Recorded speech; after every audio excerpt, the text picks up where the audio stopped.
because there's a million people doing candles, T-shirts, whatever product that you tried to do, or whatever idea that you have, somebody already has thought of it. And so the most important thing is the story. It's the why, the story behind the business. And go dig more into that. Why are you making these candles? Why are they scented this way? What drives you to that? And focusing on that is the key piece of selling something. People have money. People are going to buy the things that you make if that story touches them in a certain way.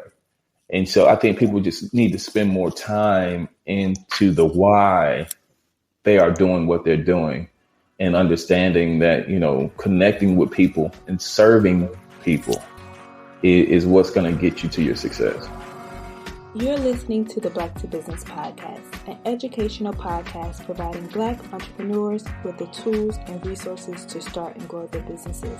We chat with vetted Black entrepreneurs, thought leaders, and business owners as they provide tips and resources to help take your business to the next level. I'm your host, Monique T. Marshall. You know the saying, you never get a second chance to make a first impression? Well, that applies in business. As a Black entrepreneur, you're aware that almost everything you do is placed under a microscope. I'm not saying it's right, but I am saying it happens. And on top of that, being in business, there's always competition. So today we want to talk about ways you as a Black business owner can create the ultimate shopping experience for your customers. Joining me for this conversation is J.O Malone, a Houstonian film producer and serial entrepreneur at Black Market Houston, a marketplace for small Black businesses. We're excited to have J.O on the show because he initially started with 7 vendors in a hallway and has now grown to over 50 businesses. He's been able to do this by focusing on providing a great experience for those he does business with. So today we're diving into why does reputation, marketing, and branding matter, how to stand out in a competitive market, and how to manage a diverse customer base, as well as how to create a community around your brand. We are touching on it all. So let's dive in. J.O., welcome to the Black to Business podcast. I am super excited about today's topic, so I want to thank you for taking the time to be here, and welcome. No problem. Let's get it going. Of course. So I always like to start with, for my audience members who are new to you, if you could just explain a little bit about who you are, what is it that you do in your business, and how did you get where you are today? Awesome. Well, my name is J.O Malone. I am entrepreneur from Houston, Texas. Over the last 4 years, we created a marketplace called Black Market. That's BLCK Market, where we have more than 4,000 Black-owned businesses and entrepreneurs in our database. And during this time, we've been having events on First Friday and Second Saturday, where we feature within a 4-hour period anywhere from 50 to 70 small Black businesses at a time, where we bring out thousands of people here in the Houston area to come and shop Black, be entertained, educate themselves. And it just has developed into something that the community wants. And so we started off with our pop-up shops, and recently we created our first brick and mortar here in the Pearland Town Center. And so now people can shop Black 7 days a week at Black Market Retail Store, which is located right next to Macy's and the Children's Place, right across the street from Victoria's Secret. So giving these Black-owned businesses, these small businesses, these local businesses, an opportunity to compete and compare with these big box stores. And so what I would say is who I am and what I do, what our business does, is creating safe places for Black-owned businesses to scale. And so that, in a nutshell, that is what Black Market is and who I am. I love it. And I'm excited about today's conversation because, like you mentioned, you have over 4,000 entrepreneurs and businesses in your database. And I really wanted to talk to you about, especially because we're coming towards the end of the year, 2022, and beginning of the year. And how we can get off on the right foot in creating the ultimate Black-owned shopping experience. So I know one of the things about Black Market is the fact that you really want to put wealth back into the community, and your mission is self-reliance and financial independence for Black businesses and the community. I want to first start by talking about the power of reinvesting in our communities. Why do you think that's important? So it's important that we invest in our community because as a small business or a Black-owned business, it's very difficult to get funding. You cannot just create a business plan and go to a bank and get money. You can't go and get $20,000, $100,000, $250,000 just because you have a good idea. We literally have to, with our own money, within our own bank accounts or our family, have to create a product and find a place, create the product, make sure it works, find a place to sell the product, whether it's at a pop-up, a marketplace, selling it from your car, and try to get it out to the people on your own dime. And it's very difficult in doing that. And so we have to really be intentional on supporting our Black-owned businesses and supporting our small businesses in our community, because they don't have the funding of the big box stores or the major startup companies. And so we have to continue to reinvest so we can give our small businesses, our Black-owned businesses, the opportunity to make it to that year 3, year 5, so they can continue to scale the company. That is so key that you said that, to make it to year 3, year 5, because I think those first years are the toughest years. And, I think most businesses are here for the long haul. And I want to talk about what you mentioned earlier. I want to say congratulations to the fact that you've been able to create a space that's, next to some of these top spaces. And it makes it easier for us to shop with one another. But I want to talk about the value that you think having these spaces only for Black-owned products and services add, in terms of saying, okay, this is specifically for Black-owned businesses. This space is specifically for Black-owned products and businesses. Like, what do you think the value and the message that sends adds? So I went to school for film production. So if somebody asked me, what is your trade? I would say I'm a film producer. Mm-hmm. And in the film and TV and the media industry, there's always a narrative that is portrayed of Black Americans, right? And the same thing happens when it comes to Black business. And Black business is always looked at as less than. It's always looked at as, it's too pricey. And it's really not a thing of being Black that it's too pricey. It's really a thing of being small and not having the funding to buy in bulk, right? But people always say, oh, Black businesses always are more than Walmart, right? Yes. And the thing is, we have to have a space that is curated for us to fight against those narratives, mm-hmm. first of all. And so when we say shop Black, we say shop quality. Those are the two things that we say in everything that we post. It's going to say shop Black, shop quality.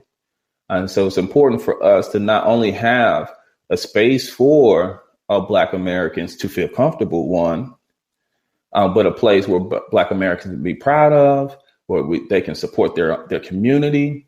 And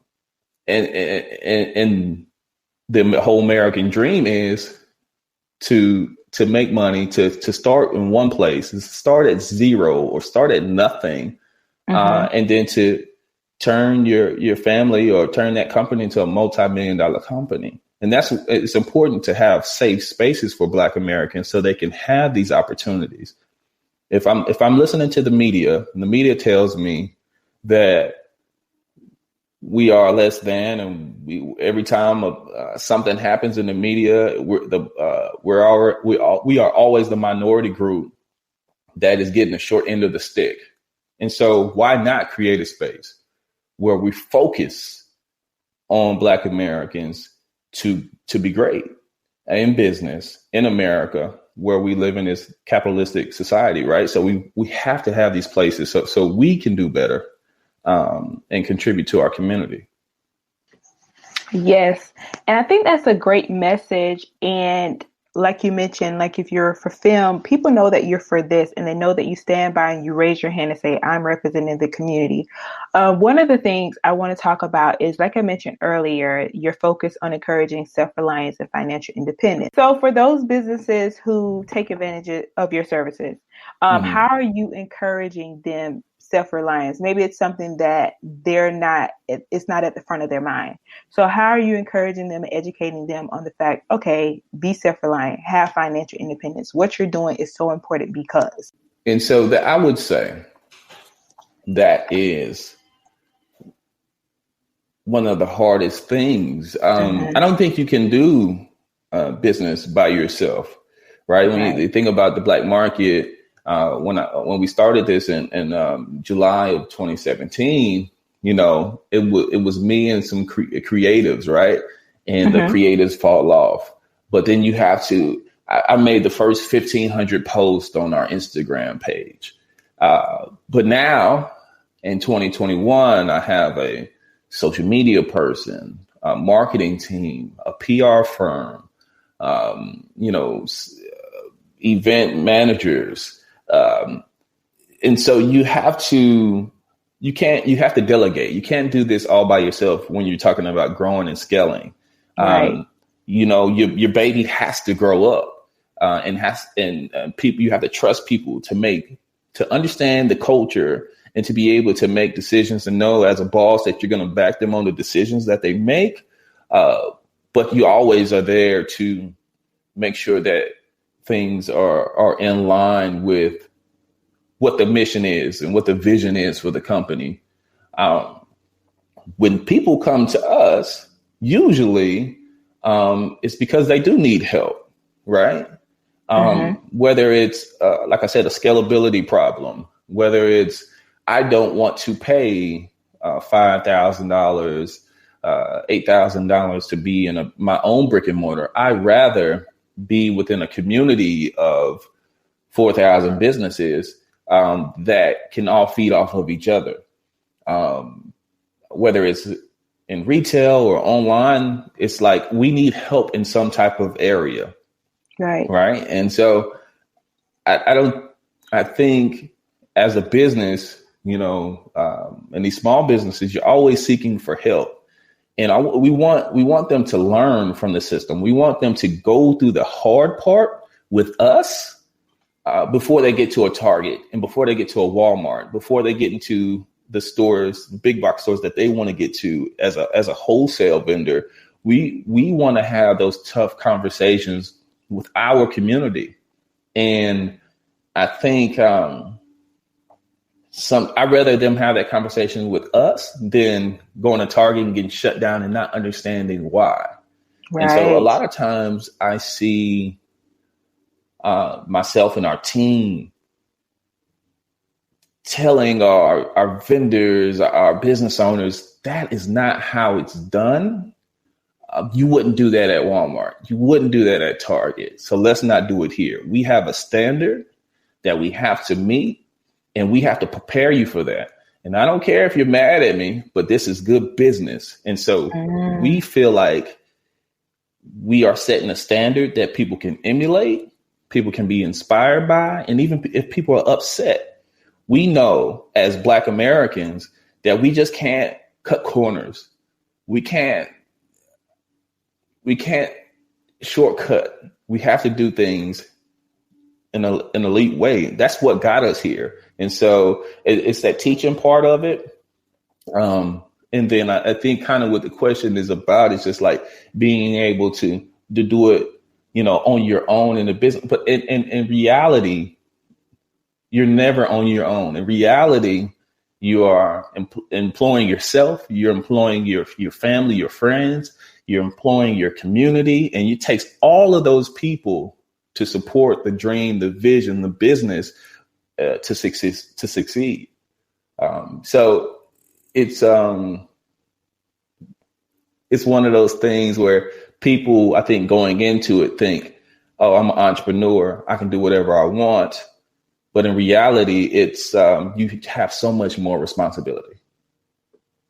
That is so amazing. I love that you said those conversations that we have to have with one another, and, you know, doing good business. It's about, like you said, not cutting corners. And, you know, we have to treat each other like you said, with a standard, saying I'm going to do good business this way. And I think that's what also creates the ultimate Black owned shopping experience. It's not just that experience with the customer. It's also those experience that you're working with your partners and things like that. So it makes it easier for those recommendations in a working relationship. Well, you think about this, our customers Mm-hmm.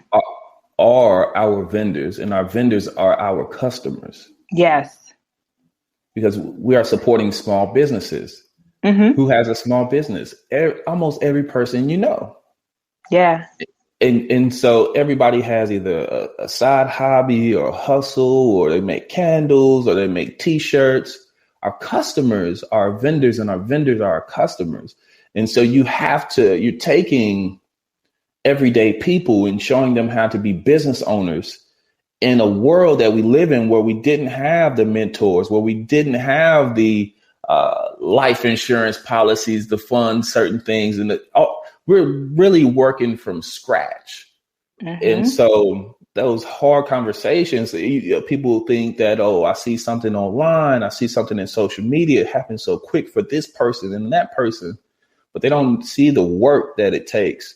And somebody has to be on the front lines to have that platform, not to do it for you, but to give you an opportunity for your idea to work. And that's what people really have to understand. Black market is an opportunity, but we're not going to do the work for you. We're going to do a lot of the work, but we're not going to do everything for you. So it's the community thing. So you have to pour into it just as much as we do for you to get everything you want from it. Amazing. And J.O., I want to ask you about the transformations that you've been able to witness for business owners, just in your experience with what you've built. Yeah. So we say, go from a 6-foot table to a storefront. That's one of the things I used to say a lot.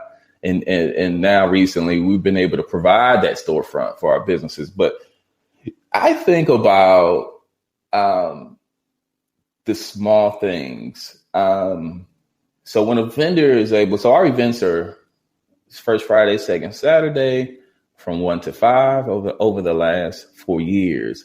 And so when I see vendors say, I came to the Black market for 4 hours, one day, and now I'm able to pay my car insurance policy in full for the first time.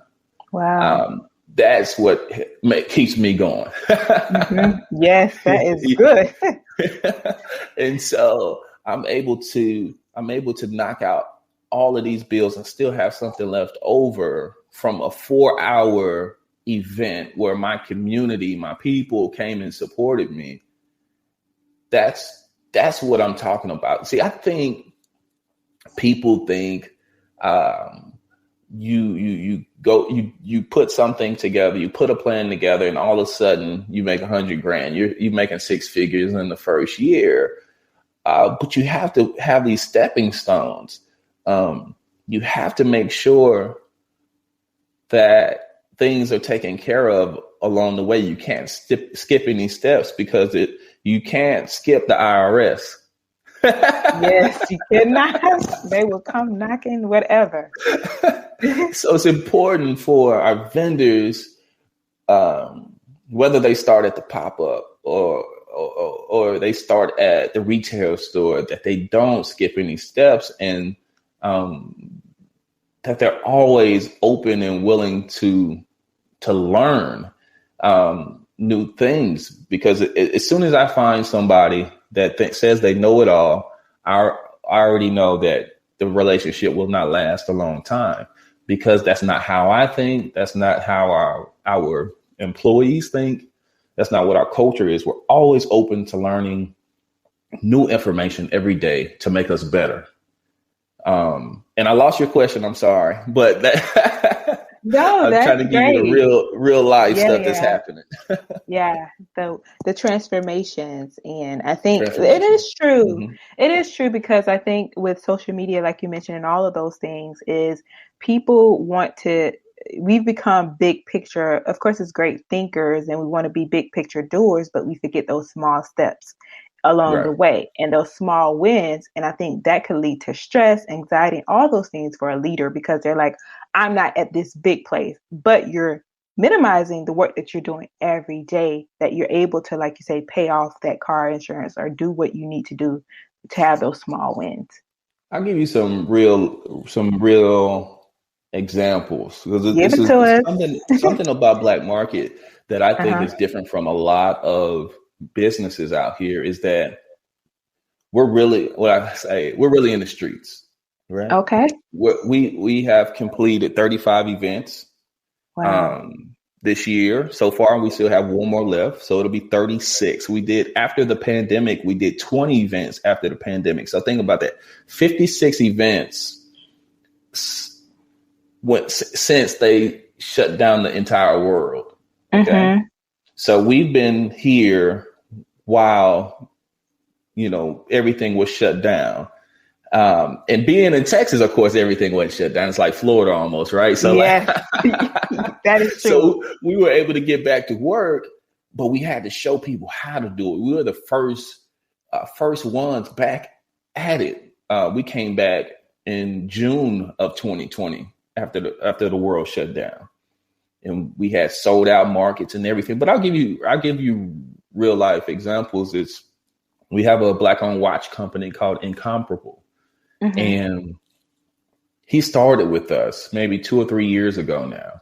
But now his watches are featured in prominent magazines. You can buy them off of Walmart.com online. And he continues to grow his public status with his watch company, right? But he's always at the black market. That's his place where he can see people, he can feel people, he can see what works, see what doesn't work, see what the audience thinks, right?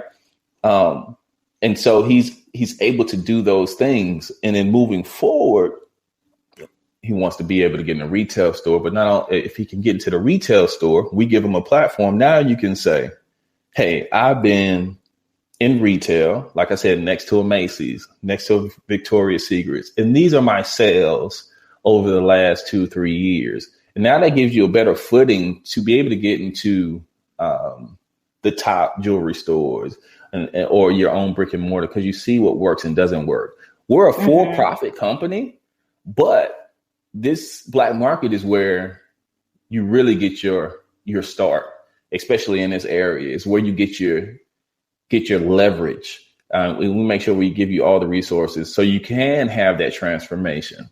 And so it's important that we create those spaces. And so, we see our vendors go from 6-foot tables to their own storefronts to bigger online platforms. They see what doesn't work, so they'll change the business and they'll do something that does work. And so we're just a small business incubator for our businesses in this community. Amazing. And when you say that, it makes it sound, I think another thing is, like you mentioned in the beginning, is you're not doing business alone. And that's that community part. It doesn't seem scary for people. It's like I have the support. I have people like Black Market. I have J.O Malone here with me. So it doesn't seem scary because business can be scary. For sure. Now it's a trust factor too, right? Mm-hmm. Your listeners are like, who is this guy? Right. But in Houston, and I'm from a suburb of called Pearland, Texas. And so in my community over the last 10 years, I went to Prairie View A&M University, HBCU. Okay. Yes. It's important for me to gain the trust because I need the trust, in order to do what I'm doing. Like I said before, we don't have the funding that I can just grab 250 and just do everything that I want to do. I have to say, I have to be able to drop a calendar for our pop-ups for 2022, and vendors buy and trust that those events are going to go well, and that they're going to make their money back, and that they're going to make a profit. And so we set a standard because, this world is crazy. It's a lot of people out here who do want to do the right things, but there are other people who, it's a different game, especially the scammers are out, right? So I talked about it. Yeah, that's true. And so we'll see a lot of times people come around and do events, and we want to support those events, but we kind of just watch and we see. And then when our vendors come back to us, we say, hey, they promoted it one way, but it wasn't the same thing. And it's like, okay, well, we want somebody to come into the fold so they can, if we leave if we stop doing our First Fridays, which we are stopping doing our First Fridays in 2022, we want somebody to step into the First Fridays and still provide the same quality, the same platform, so we as a company can scale to the next thing. And so we want to be able to sit here and inspire people to be able to fill those voids so we can continue to scale. And so if that doesn't happen, we haven't done our job. And so we just want to make sure that we keep holding that standard so people know the real versus the fake. We won't say it, but we're going to allow the community to see what it is. Right. Yes, people know, and you're setting that standard. I think, like you mentioned before, is key. And speaking of trust and speaking of community, how receptive has the community been around the Black market? Even just like the foot traffic and things that you're getting, like how receptive has everyone been? Yeah, this is a question I get a lot, and my mind goes in a lot of different places. So Black Market is a retail store that features more than 25 small Black businesses, entrepreneurs, all Black owned products. And we're smack dab in the middle of Pearland, Texas. And this is a suburban community 15 minutes south of Houston, Texas. Right. And so one, I would say there are a lot more Black people in the suburbs than what the world thinks. Okay, put that out there. Black Americans, I feel, have been very successful in every field. And those people are out here and they want to be able to support their community, but they might not want to go back into the city. They might not want to go back in downtown to have to go and support these businesses. So being able to put a quality Black owned business that supports other small businesses is so key when it comes to, that support. So definitely get support there. When it comes to the surrounding communities, when it comes to the Chamber of Commerce here in Pearland, when it comes to the landlord, CBO, everybody is extremely supportive during this time, maybe more supportive than ever before, I feel. And I think a lot of people mention this, since George Floyd, it's almost like the shades were taken off of America and people were able to see, the real. And so we've been having a lot of support. Now, I would say, of course, our traffic, you're curated to the Black American experience, means the Black market retail is curated for Black Americans. But, we would love everybody to shop. But when you come into our store, the vibes when you walk in. Right. Yeah. And it's for you. It's a place for Black Americans to feel comfortable in their own skin and not to have to assimilate, which we have to do almost on a daily basis. And so that's what Black market is for. It's just like it is for us to be us, but the best version of us at all times. And we feel like if we continue to create these spaces, like I said, other people will be inspired to do so and know that they can in their communities and don't have to be scared to just assimilate just because you think that's what the world has told you to do for so long. Agreed, agreed. And like you said, it's you know the vibes when you come in and you know it's a place for us. And that leads me to the next portion of creating a unique shopping experience, because that's something that you've been able to Mhm. do. And I want to talk about, so Black Market began, am I correct? And you began with 7 vendors in a hallway? Yeah. So as a film producer, I had a studio Mm-hmm. in Houston. There's in the arts area in Houston. Uh-huh. 69 studios. I was the only Black American out of 69 studios in the whole facility. And, you know, we broke some rules over there. And one of the things that we broke was having a small marketplace in the hallway of our studio. So we started with 7 vendors in the hallway. Yes, ma'am. Oh, wow. See, okay, so that is great because now you've grown and you have to break the rules to grow. Um, Sometimes. but sometimes, but I want to talk about that process. And I know that you all are moving online. Well, you have moved online and, you know, some things have changed with that. But I want to talk about your growth process for those who are listening, especially if they're thinking like, this is the area that I should be in. These are the goals that I see. Um, Now talk about your growth process and the decision to move online and how this has all helped increase your reach, some things you had to scale back on, just your experiences. Yes. My personal growth process or the black market growth process? Well, you can dabble in the personal, but also the black market process. I Yeah. think that that's true. And as a leader, because I know that's another thing that you talk about a lot is as a black business owner. So Right. we got time. There you go. There you go. I would say it's like how did we get to where we are? Yeah. And I would also say that I think we're just getting started. Maybe haven't really gotten started to where we are yet until we access the capital that we need to really grow and scale the way we want to.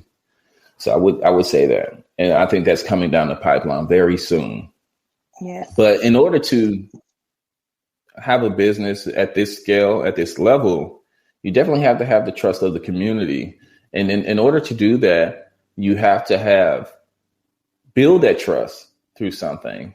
Black market wasn't written down in a business plan.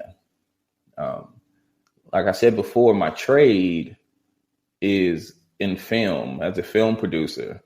And so one of the things that I did was I told people, I'm a film producer. This is what I do. Started making films and shot my first film in 2015 in Jackson, Mississippi, of all places.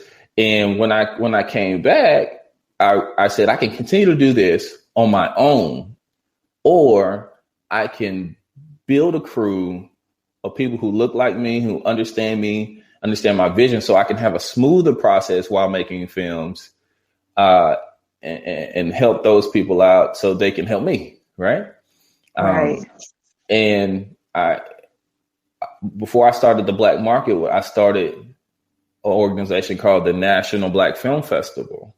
So I created a film festival in my city, and I started bringing people from all across the country to Houston with no budget, with Wow. no money, but just with the idea and the hopes that I wanted to build with people Right. that looked like me and understood me.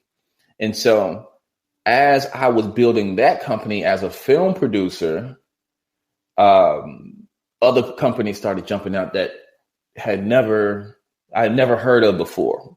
They wanted to say they were the first black, right? They wanted to say, oh, that was our name. I said, okay. Mm-hmm. I said to myself, well, you keep the name. I create the new name, and the new name was National Black Film Festival. And you do your festival, I'll do mine.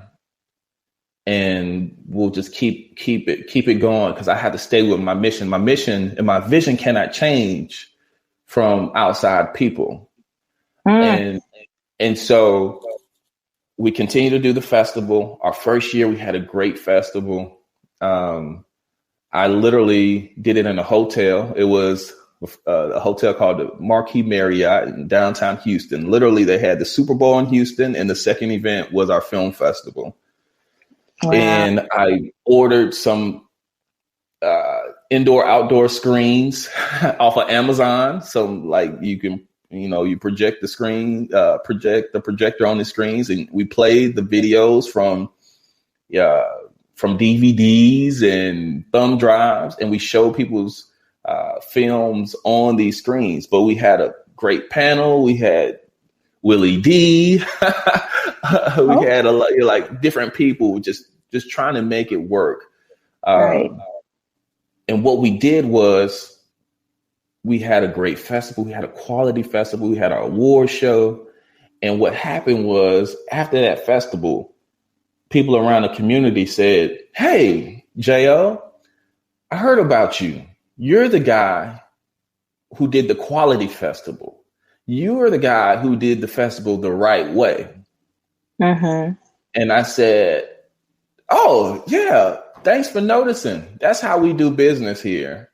And because we made an impact there, I said to these people, "But I have another idea. It's called Black Market."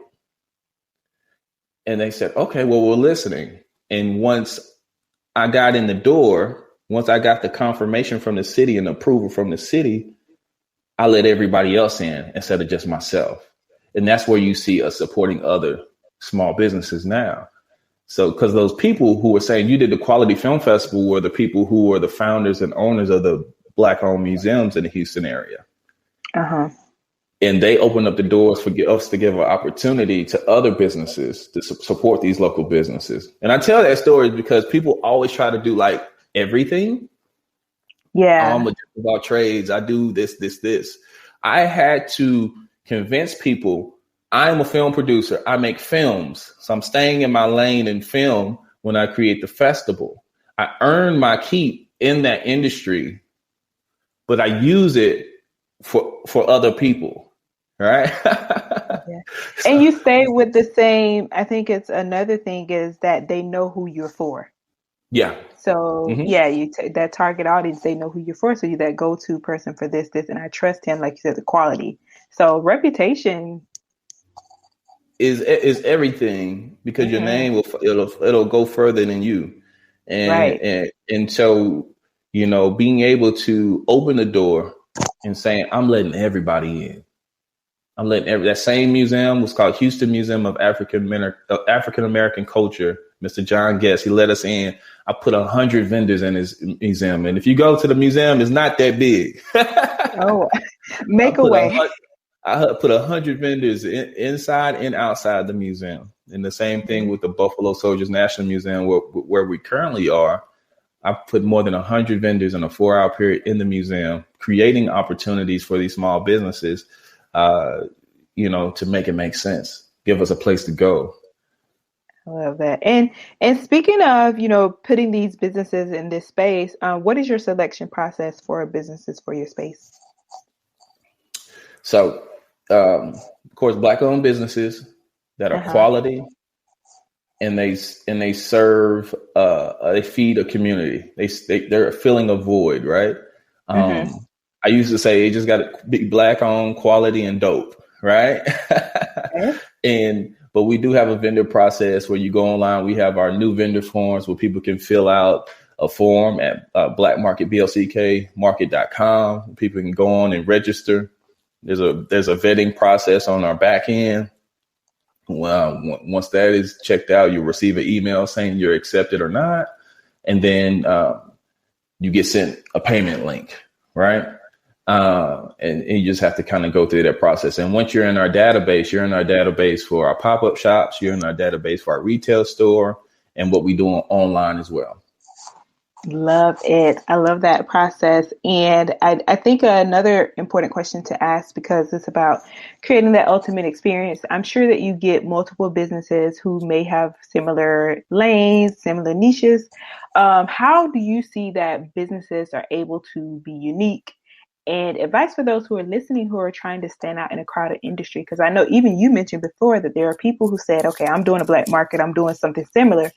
but you Yes. said the ways you stand out. So advice for people to stand out, and then ways that you've seen businesses in the space be unique. Yeah, this is easy coming from the filmmaker in me, right? Okay. Um, it's very simple because there's a million people doing candles, Mm-hmm. t-shirts, whatever product that you tried to do or whatever idea that you have, somebody already has thought of it. And so the most important thing is the story. It's Mm, the why, the story behind the business. And go dig more into that. Why are you making these candles? Why are they scented this way? What drives you to that? And focusing on that is the key piece of selling something. People have money. People are going to buy the things that you make if that story touches them in a certain way. And so I think people just need to spend more time into the why they are doing what they're doing and understanding that, connecting with people and serving people is what's going to get you to your success. all right. So my next question is that I guess, yeah, why do you feel that focusing on branding matters? Well, branding is everything. It goes to the quality that we spoke about previously. Mm-hmm. Um, Finding your brand identity is key. So having color code for your colors. Our colors are yellow, red, green, blue. Mm-hmm. Um, and so if somebody was to make a graphic or flyer or print something out and it didn't fall in our color code, I might go crazy, right? And that's how you have to do when it comes to your business. These are the guidelines of what we expect. This is the quality. These are the colors. So every time you see locally in our area, people see our color codes. They see we have our triangles. They think black market. Right. And having that consistency is very key to growing that business. Because whether you're partnering with somebody, you want to be able to send them the color codes. You want them to be able to see the triangles and add that to whatever they have going on. So it's I think it's one of the most important things especially to set yourself apart as well. Great. And then I think that's great that you mentioned that because one of the things I've noticed with Blacks in Business and in general is that when you're asking people to share something, you want it to be as neutral as possible because they already have their brand colors. Like you mentioned, you scream when you see like something that doesn't match. So Right. I give people options like share this one, or this one, whichever one you choose. But I do give a neutral option because of that. So Mm-hmm. I love it. And all right, so many Black businesses deal with bandwidth issues. So what advice do you have for those who are dealing with limited resources, but they're wanting to grow, but they just don't have the bandwidth? Brick by brick. It goes back. All this stuff ties back into each other, right? Mm-hmm. When you don't have the funding to buy in bulk, and so and you're waiting on that next sale to reinvest into your company, but also you need to pull from the company to pay your bills or feed yourself and your family. And so, what do you do? It has to be that first, 1 to 3 years of figuring what your numbers are and not to get too far ahead of yourself when it comes to certain things, because it's really not in business. It's really not a failure. It's really lessons that you learn along the way. And if you don't get too discouraged, you just can learn from it and keep on going. And so we see it a lot of times. One of the things I would say, if you're signing any contracts, just make sure you know what your exit strategy is in everything to make sure that you don't tie yourself into a situation where you owe so much that it's unreasonable to get out. But give yourself a chance. Take a risk on yourself. but also know your numbers, know what you need to get to, what you're trying to get to resolve that situation. Even if you don't do it in the first year, it's okay. But eventually, if you really want to get to scaling, you have to know your numbers and figure out, okay, this is the dollar amount I need to solve this problem. As an entrepreneur, we're problem solvers. And so you can't ignore it. If you ignore the problem, it'll just continue to grow. Love that. Like knowing your numbers. And I think that's the not so pretty side. People don't want to do it, but you have to do it. And it's, that transparent moment and seeing everything before you. So I love that you gave that advice. And with your experience, I know you've had experience and you've worked with business owners who do business both online and in person.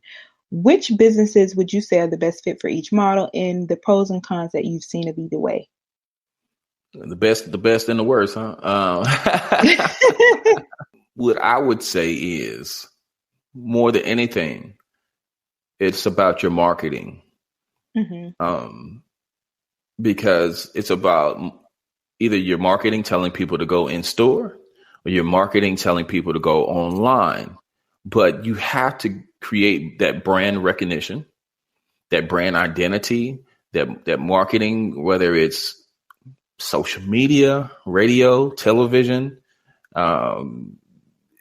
mailing, literally physically mailing information to your neighbors and your community to get your name out there.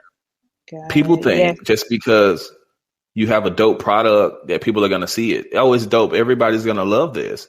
It's just not the case. You have to put it in their face and you have to get people to see you. And yes, you might have a lot of relationships and a lot of things that have come to you organically, just like the black market. Everything up until a point is all organic, but then you have to pay for it. And being able to, like I said before, know your numbers, have a marketing budget. It's important, or you're going to be stressed out. Trust me. Have a marketing budget to pay and have paid marketing. You can have your organic marketing, your social media influencers that are your friends and people that you know, but you might also have to pay for those things to put it in people's faces that you know are going to like your product, that you know are going to like your services, and be willing to pay for those items. Success is really not about the type of product. It's about people knowing about your product. And then does that product serve the community? Does it fill a void? And if it checks those boxes, then you'll have more money in the bank. Yes, agreed. And I want to kind of trail into the shopping experience or the customer shopping experience. So, of course, that Black business owners often deal with the negative stigma of having poor customer service. What advice do you have for entrepreneurs to create a great customer experience, but also your thoughts on dispelling this myth? Yeah, I think that's what Black Market does. When at Black Market, we say shop Black. We never say buy Black. And the reason that we do that is because when you have to buy something, think about buying something. It's like, oh man, I ran out of toothpaste. I ran out of deodorant. I got to go buy some deodorant. I'll be at Walmart. I'll be right back. Right. But when you shop, you go shopping. You're like, hey girl, let's go shopping. I want to go get some stuff. It's an excitement to it. It's fun to it. And so what we say is shop Black, because when you walk in the Black Market, whether it's our pop-up shops or our retail store, it's an experience when you walk in. You see the colors, you see the yellow, the triangles, you see it popping. You see the vendors and the products. You know they're meant for you. You know they're curated for you. And so you want to go shopping and enjoy yourself. And so we want to create that experience. And like we said, because we involve so many other entrepreneurs, we are raising that standard in our community so other people can get it too. We don't want you to buy Black because we don't want to force you to do anything. We want you to want to shop Black and want to come out because our products are dope, because our products work. And guess what? they happen to be Black too. And so that's just a cherry on top. It's not the first thing. I love that. And that leads me into my next question of advice on dealing with a diverse customer base, because you mentioned before that, you know, the vibes when you walk in. And I think one of the things at Black to Business we love to say is, you know who our audience is. We're not saying that your target market should be Black, but we're saying that whoever experiences you should have a great experience. So I want to talk about advice on dealing with diverse customer base. Any tips? Tips on that. Be who you are. That's good. Be who you are. Don't try to appease other people who don't care about you. Yeah. It's just going to be real difficult for you if you're trying to appease people that don't care about your business or your product. And then you're doing yourself a disservice because now you're not serving the community that is supporting you. So I say double down, triple down. The world is, and America is getting so much more niche. So at this moment, at this time, double down, triple down, be successful in your area. If you have success in that area, then you can expand the business as you're scaling later on to reach other demographics, or you can just start another business that serves other communities as well. But you don't leave your audience. Don't neglect them, and give them everything that you have. Give them all that you have, all that you got. And if you're successful in there and you say, hey, you know what? I want to start another business that's serving another demographic or more demographics or all demographics, then do that at a later date. But don't neglect the people who got you there. Yes, I love that. Be who you are. And like you mentioned before, your story. And I think those people, you will attract those people. And it's like whoever takes a part of your services, they know who you're for. And if somebody else happens to stop by, good too. So. Yeah, I mean, it makes sense. It makes sense. You want to serve the majority versus the minority because there's potentially more money in it, but maybe not. I was gonna say we show up. Black people activate now. We activate because if that was the case, you would have started with that, right? Yeah. So I know I recently had a conversation with a guest, Giselle, which was amazing. And we talked about, the issue. I know that you focus on the Black market of people, hiding their face or feeling that they need to hide their face, Black entrepreneurs, some. And right. There's a whole issue around that. So I think it's important, like you said, be yourself. And you can still have that diverse customer base if that's what you want, but show up as your full self. Agreed. Yes. And let's, before we wrap it up, I have a question about, like you mentioned before, you don't know everything. And I think entrepreneurship and being a business owner, you must be continuously learning. And I just want to know your thoughts on continuous learning and education as a leader and as an owner of a business and investing in yourself. Yeah. You have to be open to learning. Here's a piece of it. I give you so you don't get in trouble, listeners out there. You want to be open to learning. You want to be open to new ideas, and you don't want to, if your employees or your partners have ideas, you want to be open to you want to listen to them. Mm-hmm. You want to listen to them because everybody should have a voice. Okay. But that voice doesn't need to be stronger or bigger than the voice that's already there. And for me, that voice is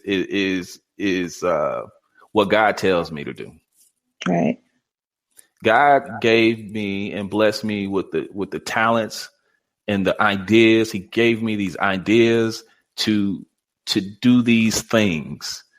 And you have to be careful because you want to be open and you want to be kind and you want to, make sure everyone's involved. But God has already put you in position to win. And so you have to, be able to figure out what is what. And so be open, listen to your teammates, but also know what got you there, what God has already put on your heart and on your mind, and follow through. Is what I would say as far as a leader, because as soon as you go with someone else's plan and it doesn't work out, they'll tell you, well, you approved it. And that falls on you as a leader and as a business owner. And that's one of the worst feelings that you can ever get. It's like, I should have stayed with what God gave me and what he blessed me with, but I was trying to be too nice. And not everything is wrong. Yeah. Love it. Yeah. And that reminds me of what you said earlier of like, I'll change the name, but I got to stick with my purpose. I got to stick with what I want to do, my mission, my focus. So beautiful. Well put. And J.O., I want to ask you, where do you see the future of the Black-owned shopping experience? In general, in America, or for Black market? Well, both. Why not? I can only speak for Black market in our community. And what I would say, I believe that the Black shopping experience will just continue to elevate. We will continue to find out what works and what doesn't work, what our community needs. Is it Black soap and shea butter? Is it hair care products? Right? Is it skincare products? Like what are the things that we need and are for us, and continue to grow those things and create those safe spaces for us, not only to shop from, but to build and grow our own businesses through that. And as we continue to do that, we'll create more wealth, more six-figure companies and multi-million-dollar families in our communities. And what will we be able to do if we're able to build these businesses that will be able to build our own communities? I believe it's more than just shopping Black when you invest and you shop with Black market. It's something that is going to lead, to inspire, to make sure that we have better lives. And that's, at the end of the day, that's what we're trying to do. We want to live a good life here as Black Americans, to support our families, our kids, and make sure that our communities, we're treated not only equally, but we're treated the best with the effort that we put in, and so to show that we are Black excellence, not just in the term of Black excellence, but what we do every day, what we pour into our communities every day, the money that we spend, the knowledge that we give. And so my sister came up with a term for the acronym BLACK, which is BLCK. And she said building legacy, community, and knowledge. And that in a nutshell is what we are doing at Black Market. Yes, I think that is a message for Black market. And I also felt that it can apply to Black Americans, shopping experience, America as a whole. So thank you for that. And before we hop off, I want to ask, are there any favorite tools or resources, books that you've used that have helped you in your entrepreneurial journey? Yeah, I'm not the guy for that, but it's totally fine. What I would say is I'm a husband. I've been with my wife for 11 plus years. I have my son at my college graduation. I have my second boy. And now, so I got a 9-year-old and a 1-year-old. I think the most important thing is all of us want to be great, and all of us are great. But in order to be great in the world, we have to make sure that we're great at home. We have to take care of home first. And that's pouring into my wife, pouring into my kids, making sure that all bills are paid and my home is taken care of. And so when I go into the world, I can give the world 100% because my family filled me before I left the door. And that's what it takes. You don't want to walk out your house at 30% thinking you can give the world 100. Something has to fuel you at home. And that has led to my success, being consistent in my marriage, being consistent as a father. And my family is my first business. And so, okay, if I can do that well, all of the rest of this stuff it comes easy. That's my advice. Oh my God, that is so beautiful. So beautiful. I felt that. So beautiful. Thank you for sharing that. And I think you're perfect to ask, what does it mean to you to be Black in business? It means, for me, it means everything. I think growing up in the suburbs and going to HBCU, Prairie View A&M University, taught me a lot of my history and the legacy that Black Americans had laid in this world. And everything that I have done in business is serving my community, and my community pouring back into me. And for me, it's just a great feeling to know everything that was in the media isn't true. And that Black people can work together, and Black businesses do work together, and that we can be successful in our own world within America. I am proud to be Black, and I'm proud to be American, all at the same time. And it's just a beautiful thing that we can too live the American dream. And we just have to believe in ourselves, and believe in our people, and believe in our community, and that we are true Black Americans who built this country, and we will continue to build this country and build and start intentionally building our communities on purpose. So it means everything to me. Love it. Thank you. And J.O., how can people connect with you, support you, and any other upcoming things that we should know about? Let us know. If you're interested in being a vendor, you can go to blackmarket.com. That's BLCK market.com. So no A, BLCK market.com. Most of our marketing you'll see comes from Instagram. So you can go to Shop BLCK. Interested in seeing more about Black Market Retail, that's BLCK Market Retail on Instagram. And so you can check us out there. If you want to see me not post a lot, you can go to J.O.Malone on Instagram. That's J.O.Malone, J.O Malone. And you can kind of, see what I'm not doing there. So I appreciate it. That sounds like a plan, and I'll be sure to mention those things in the show notes. Well, J.O., thank you so much for being here, taking the time to speak, to pour into us, our community, and share all the amazing things that you're doing. Thank you for being here on the podcast. Thank you so much.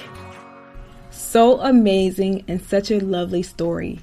I'm always inspired by those I have conversations with who are truly focused on transformation within our communities and also building something greater than them. I love that J.O. spoke about the importance of creating a community around your brand. I truly believe when you take care of those who support you and give them a great experience, they will take care of you. Such an awesome conversation, so please be sure to check out blacktobusiness.com/79 for full show notes on this episode. And if you haven't already, please leave us a nice review on Apple Podcasts and share it with someone who can find value in this conversation. So chat with you next week, same time, same place.